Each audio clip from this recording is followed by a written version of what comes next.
a podcast to honor the gods. This better come with a sacrifice. Dave X Media.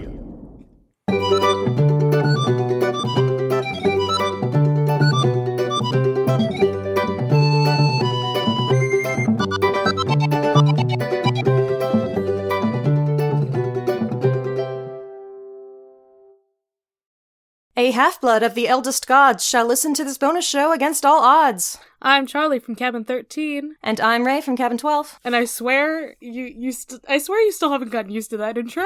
I mean, it's not like we do it very often. Yeah, well, still. Also, the lag on this is just, it's beautiful. The lag on our Zoom call. God, it's painful. Boy. It's gonna be fun to edit this one. Love it. Oh boy. So, bro, this was a thing that you recommended, so why don't you introduce the thing that we had to watch? By your wording, I'm going to assume that you did not enjoy this film very much. Anyways, we watched Oh Brother, Where Art Thou? Because it is purportedly an adaptation of the graphic novel of the Odyssey. It's very funny how, that's it. It's not an adaptation of the Odyssey, it's an adaptation of a graphic novel of the Odyssey. Okay, I was watching YouTube videos about it earlier, and it sounds like it's not really an adaptation, quote unquote, of the Odyssey. It's like they had an idea for a story that was like in this setting, and then like as they were like conceptualizing it, they were like, this is kind of like an adventure story about going home, sort of like the Odyssey. And then they like picked up the graphic novel and were like, we'll just sprinkle some of this in there.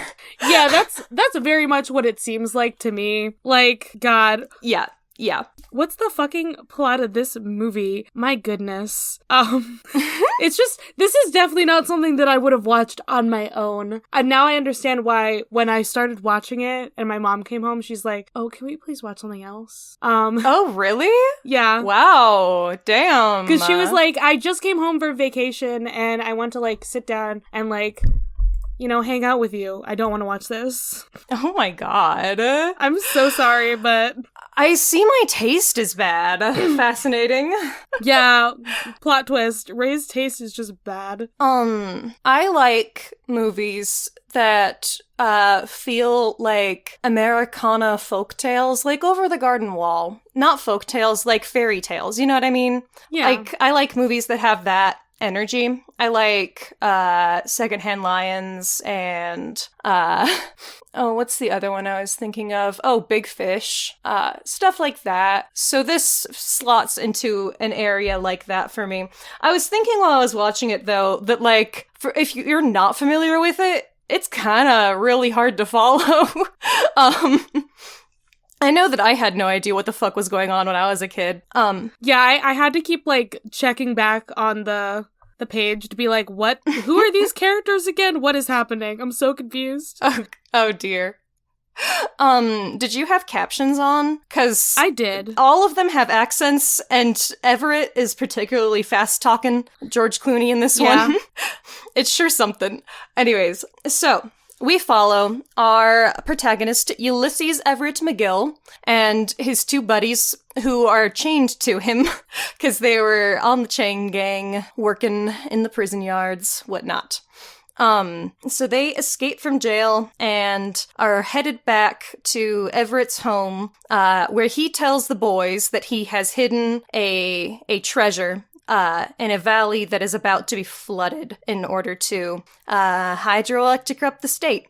So they have to get the treasure before the deadline, which is why they've escaped. What he didn't tell them is that actually he just wants to get home to his wife before she gets married to some other guy.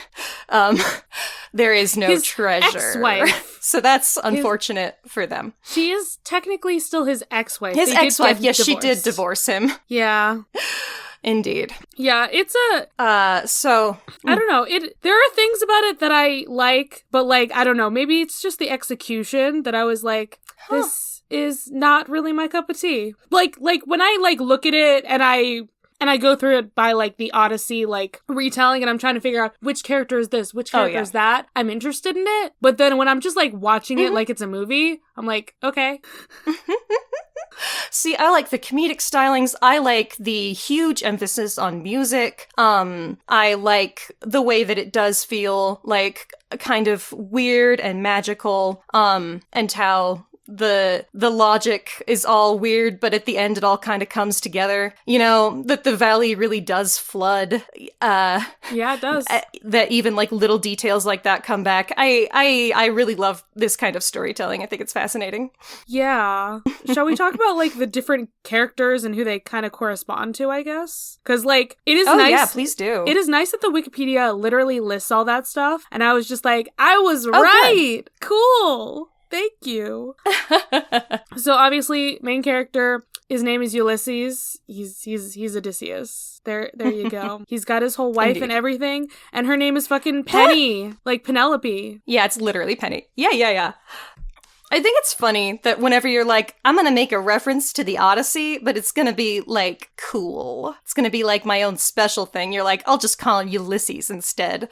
James Joyce's Ulysses. We listened to Ulysses Dies at Dawn, and then this movie, and it's like, guys, I mean, we get it.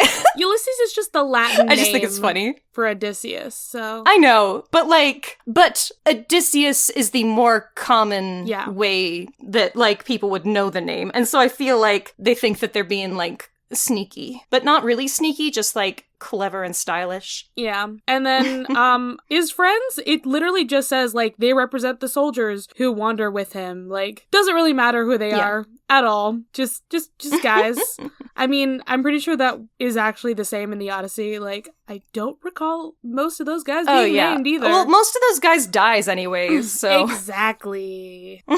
Yeah, Pete and Delmar are more like the Three Stooges than they are like Odysseus's men, but yeah. Well, we also have like a literal fucking Cyclops. I mean, not literal, but like he has an eye patch, so therefore he's the Cyclops. He's Polyphemus.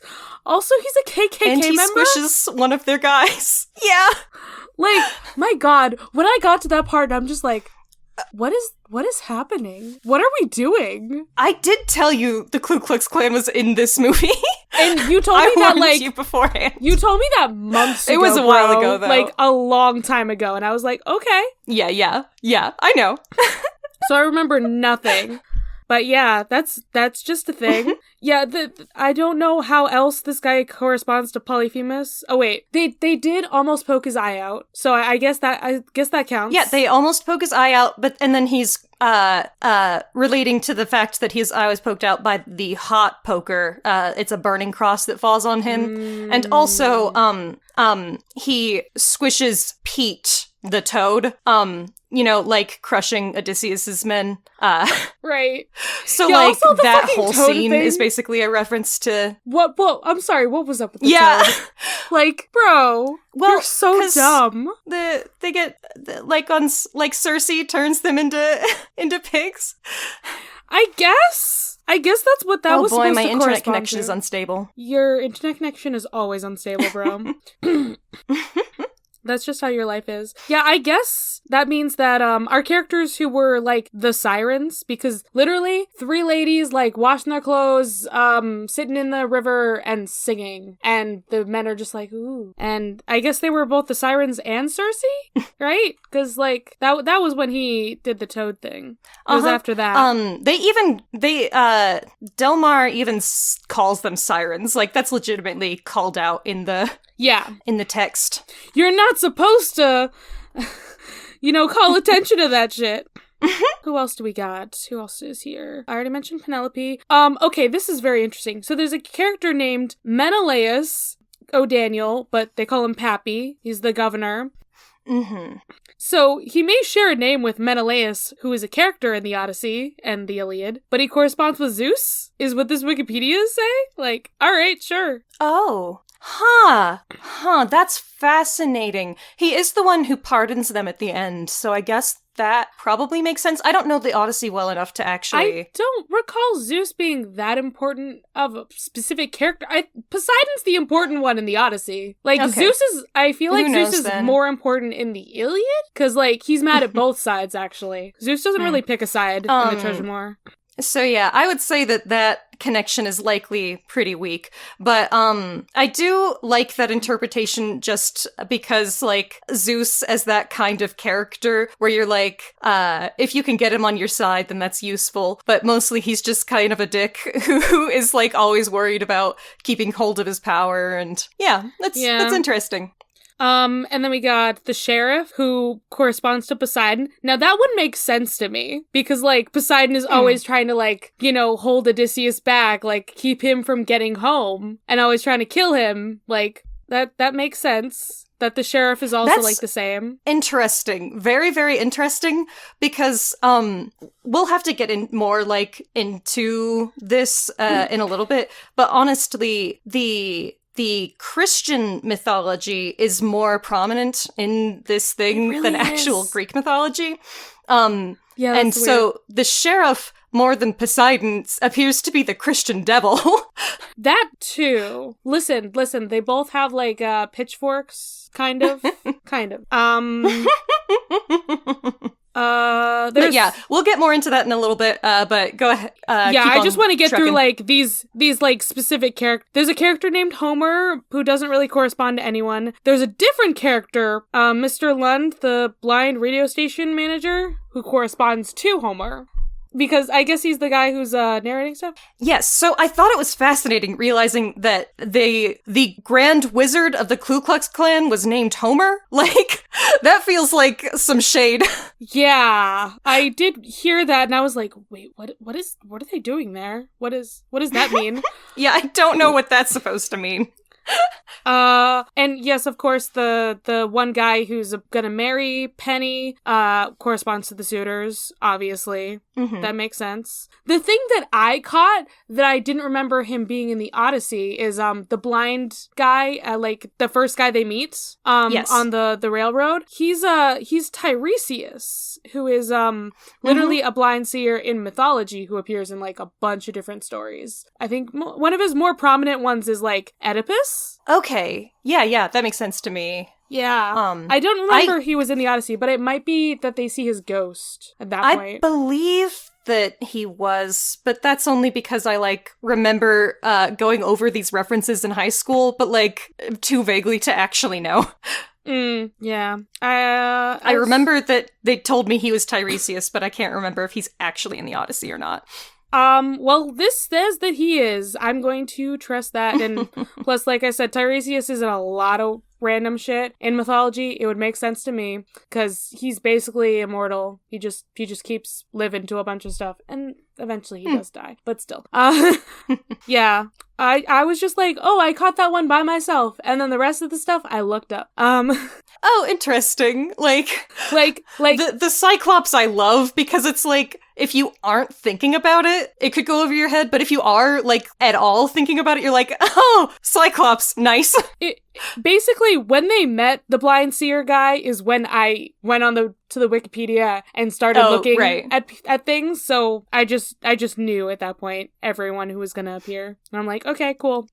Yeah. So let's talk about this interesting plot. You know what people never fucking talk about enough that it doesn't even show up on your wiki? I have salt about this because it does have to do with what I went over in school.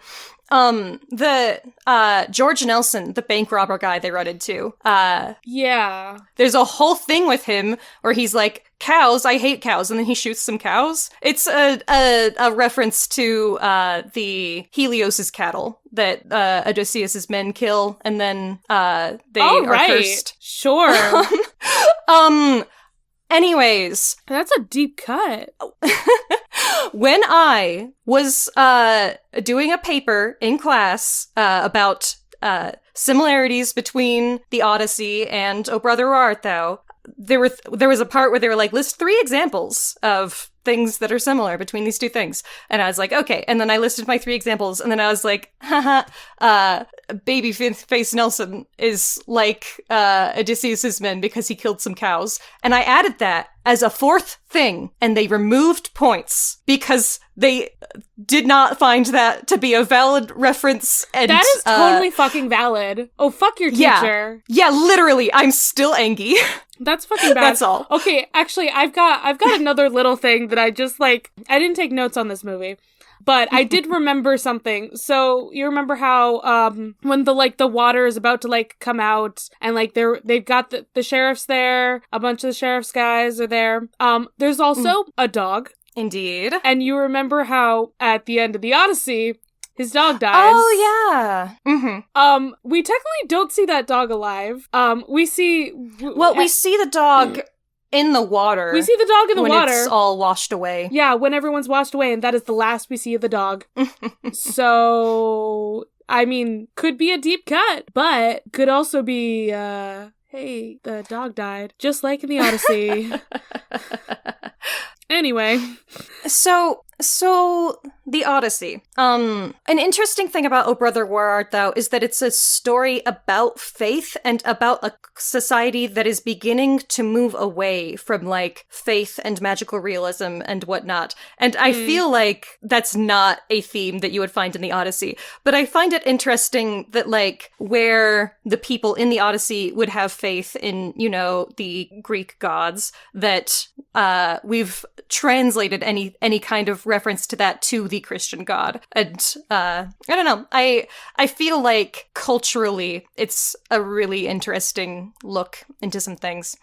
Yeah. It's all very weird. I don't know. Also interesting how, so very early on in the movie, they come across, like, a bunch of people getting baptized in a river. And yeah, they sure do.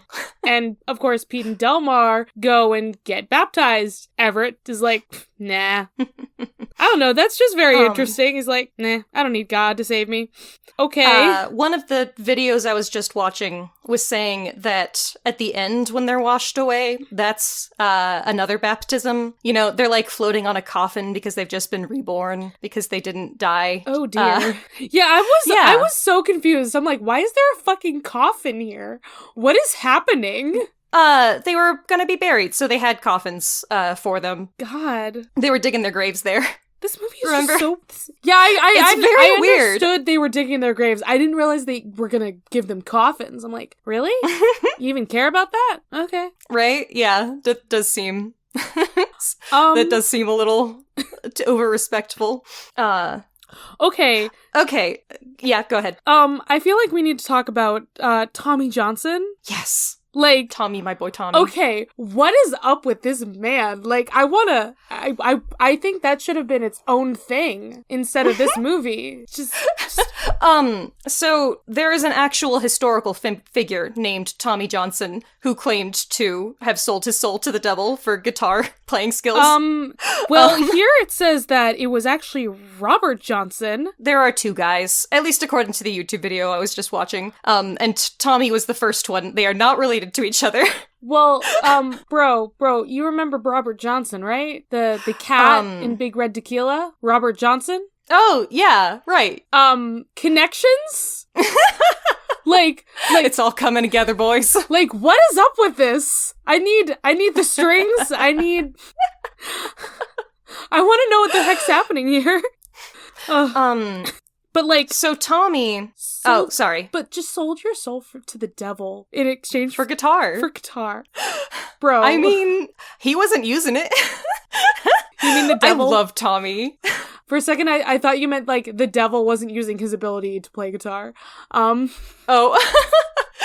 No, that's what Tommy says when he's like, "Your immortal soul," and he's like, "I wasn't using it." Mood. Tommy does play guitar real good. I love the campfire scene where they're talking about what they do with the treasure. And Tommy's playing. It's so good. The music in this movie fucking slaps. The soundtrack was a big selling point. Oh, bro, that was another thing. So, I mean, the music was not much of my cup of tea. I'm not super into the country.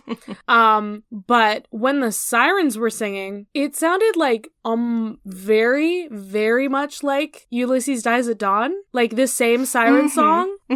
It had like the same vibes. Yeah, I feel like you could listen to them female, side by side and it would be like, you know, it would go together. Yeah, the slightly misaligned harmonies and like, yeah, it's this effort to make them sound like ethereal and maybe a little dangerous and otherworldly. Mhm. Yeah, it's cool. It's interesting. What was I gonna say? I don't remember. It's interesting that there's so much singing in this movie, and like, so Tommy. basically none of them do their own singing. Oh, that's too bad. I was hoping that they had. Like, one of them did his own singing for one of the songs, and then everything else is dubbed. Even the sirens are dubbed. Aww. Anyway, continue. They looked like they were singing it. I suppose that's the magic of film. Anyways. Okay, so Tommy tells us that the devil is a white man with empty eyes and a mean hound. Correct. The sheriff, we never see his eyes because he's wearing those reflective glasses that also, every time that something's burning down, they'll do a shot of, like, the fire reflected in his glasses. Like, he's the devil. He is the devil. You're correct. Right before he hangs them, when they're like, we've been pardoned by the law, he's like, the law is a human institution. Like, that's the actual devil. Yeah. He wants to kill them so bad. And by Yeah. praying to God, they're able to escape that fate. God. So what I've seen people say is that the Odyssey story sort of ends at when they play the song at the benefit thing or whatever that was, Yeah. with his wife there. That's him shooting the bow when the suitors couldn't, and impressing her. Yeah, I thought But that was then- the end of the movie, and then there was, like, You would think that. more of it. And then it just keeps going. Right. And then, so they're pardoned by the law, but then they have to be pardoned by God also. Yeah, which I think is fascinating. And it's right after that, when they're floating, that the prophecy from the very beginning comes true. He says that they'll see a cow on the top of a cotton house, and Everett is explicitly denying all of the supernatural and any faith in God. He's just prayed to God for forgiveness and for salvation and received it, and then he immediately goes back to denying it. Yep. And then he kind of trails off because he sees a cow on top of a cotton house. It's like, well, okay. I did just look at the Odyssey real quick to see about the Zeus thing that I was questioning earlier. Like, he's mentioned, but, like, he's still not as important. Like, he's doing stuff for other people, like, for other gods. Like, Helios wants Zeus to punish the men for killing his cattle. Stuff like Right. that. Like, he sends Hermes on Athena's wishes. Like, Zeus isn't really doing stuff in the Odyssey. So it's weird that they have a character who's corresponding to him, but I guess you could say that, like, Zeus is like the devil you want to be friends with, and then Poseidon is the one you don't, Right. I guess that could be like the dichotomy here. Yeah. Yeah. Lots of weird shit happens in this fucking movie. It's a really very strange film. And that's why I like it, because I'm a weird little man. You are. This is true. What else did I have to say? Oh, George Nelson is like my favorite character in this movie. Why is he even there? That's such a weird scene where they meet him and then rob a bank. And then it's a very, very weird scene at the end where he's going off to the electric chair and they're playing like this happy fiddle music and he's like celebrating. It's sure something. I want to go into the minds of the person who suggested that scene and just be like, why? Also, I love it. It means everything to me and also nothing. Yeah, I'm so confused by that. It's just weird. Whoever wrote this movie was like high. Like high so much. My God. Okay. There's there's some kind of Odyssey stuff, I guess you could say, but like the whole relationship between Everett and his wife or ex-wife kind of thing. Where he's like, oh, I have to, like, win her back. I have to, like, be good enough for her. What is it that he's, like, he uses, like, specific wording on, like, bona fide? Yes. Yeah. That, like, the new guy is bona fide and he wants to be bona fide or something. That kind of makes me feel like I don't know if it makes me feel Odyssey shit, but it kind of does in a way. Like, I don't know. He at the end of the Odyssey, Odysseus is also like weird and like playing a bunch of tricks on people by like not showing up as himself. He's in his old man disguise to his wife, like even after, I'm pretty sure it's even after he's like killed all the suitors. Like he's still like that. She doesn't know who the fuck he is. And that just makes you think of when Penny's just like, you ain't my husband. He died. That's what makes me think of. Actually, that's actually interesting. That makes a lot of sense. Also, I've always been like, why are they wearing like weird beards during that scene at the end? That makes sense. Yeah. Now that you say that. Okay, so whoever wrote this movie was like a classics major who also really liked, what is this, like 1930s, the South, Great Depression shit, and they got real high. That's it. That's what this movie is. Apparently, the idea for the film comes from another movie in which a guy wants to make a movie called Oh Brother, Where Art Thou, based on a book that doesn't exist by the same name, and then decides not to make that movie, and then they're like, we'll make that movie, I guess. I don't know. I'm so confused by this. This is just such a weird thing. My God, bro. Just, I don't know. There's just like so much that goes really hard in this movie that I got confused about. I'm like, why is this happening? Also, the fact that I find it interesting. Oh, what? The fact that like Penny did tell all of her daughters, like, oh no, your father died. He got hit by a train. Lots of respectable people been hit by trains. Oh my God. I mean, I guess that means we have no Telemachus equivalent in this. Because it's like they have, I don't know, 6 daughters or something. Telemachus? Odysseus' son. Like, half of the Odyssey is also, like, from his perspective. Maybe not half, but, like, a bunch of it is, like, him trying to find his dad, too. And then he goes back home and his dad appears. Huh. So. I have never heard about him. Wow. Bro, this is why we probably need to cover the Odyssey at some point, because, like, there's a lot going on there. It's a story about fathers and sons. I had no idea. I thought it was about some dude and his wife. It is. I mean, it's mostly about some dude, but it's also about his son who, like, was born. He was born before the war, before Odysseus went off to the war, and so Odysseus did not want to go to the Trojan War. A bunch of the other guys who were trying to get Odysseus to go leave with them, God, it's a whole fucking thing. Odysseus is like, I'm crazy. I can't go to war. Yada, yada, yada. Like, he's doing the insanity plea. And then these guys pretend to run over his son, his infant son, in order to make him be like, oh, no, I have to go protect my son. I'm not insane, I guess. So he has to go off to war. I see. Yeah. That's fucked up of them. Yeah. So, yeah. Telemachus is born before the war, and then that means he's, like, in his 20s, I guess, when Odysseus comes back. Now that I'm thinking about it, I'm like, I do feel like I remember something about that, but I don't think it was ever, like, emphasized in, like, the little segments I read of it in English class, you know what I mean? Like, the first couple books of the Odyssey, I'm pretty sure are from his perspective, not Odysseus's. Yeah, I never read the entire Odyssey. I've read excerpts from the Odyssey that they put in my English book. Yeah, they do that. That happens. At one point, I thought the whole Odyssey was just, like, the Polyphemus thing, because that's all they had in my English book.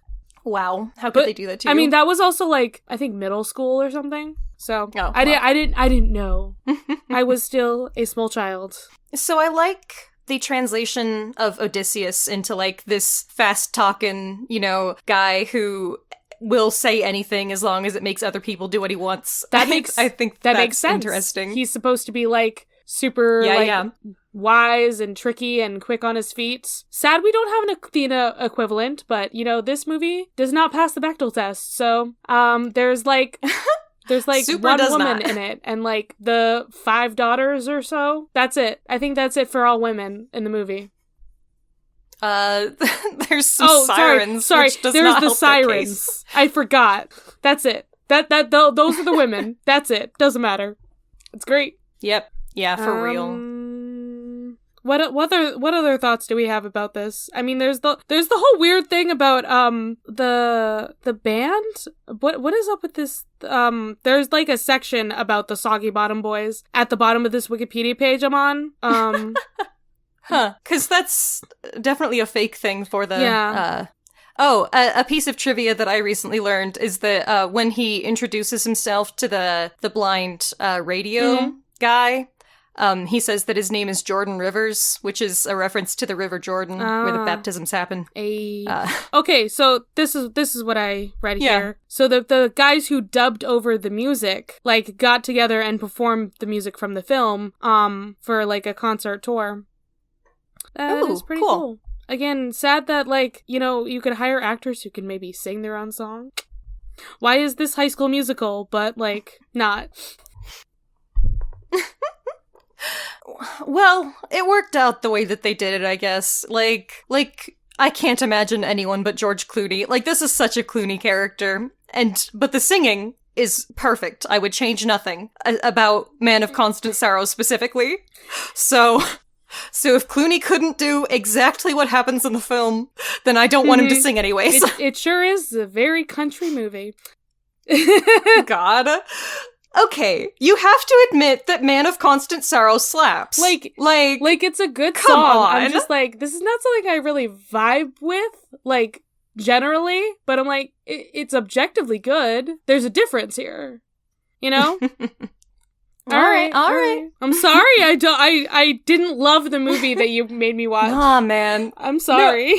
No, that's fine. That's fine. The music throughout this movie, like, really does hit very hard for me. Like, the song that the daughters are singing as the film is ending, like, I'm like emotional. That song is about dying. Is. I do remember that part. I don't really have much else to say. I can't recall anything in reference to the mythology or anything. I can't remember anything else that made sense here, but I think Tommy Johnson was my favorite character. Tommy's very good. That's his whole character. He sold his soul to the devil to play guitar, and then he's just like the best guitarist ever. I love him. Actually, you know what's weird? I'm glad that they killed John Goodman. Yes, me too.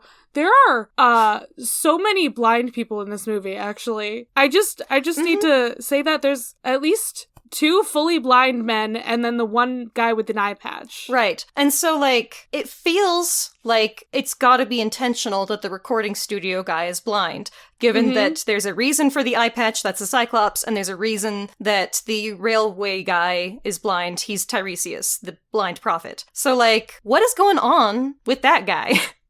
Well, that's Homer. He's supposed to be Homer. I can see where maybe you would get that, but it does not seem like a strong association to me. That's just what this thing is telling me, okay? Yeah. That's like, not something I'm not doubting. I know. I'm just saying I'm not doubting you, I'm doubting them. I'm saying that like you could say that, but I don't think it's very strong. Here's an idea. Just say that, like, the guy named Homer and also, is Homer. That makes about the same amount of sense. Same amount of sense to me. And is Homer, like, associated with blindness? Like, that's what I'm wondering. Like, is there a reason that would be a thing? I don't think so. I didn't recall anything about... Oh, wait. Okay. I just Googled it, and the answer He's seems a blind to be bard. Yes, so... Cool. I didn't know he was blind. So apparently that's why they would say that guy is Homer. So that now I think it's stronger. I don't hear a lot about Homer as a person. So yeah, you really don't. I hear more about Homer's writing style or like storytelling than Homer being a person who existed. So sorry. I'm not believing you, bro. I was just wondering. I had curiosities. We've solved them. Now we're good. Now we are good, and I have nothing left to say about this movie. How do I fucking end this? I guess we're gonna go escape from prison now. I guess is that cool? Like we're chained together. We're gonna go escape from prison. I will be singing Big Rock Candy Mountain as we go. Please do. Please do. I do love your singing voice. Aw.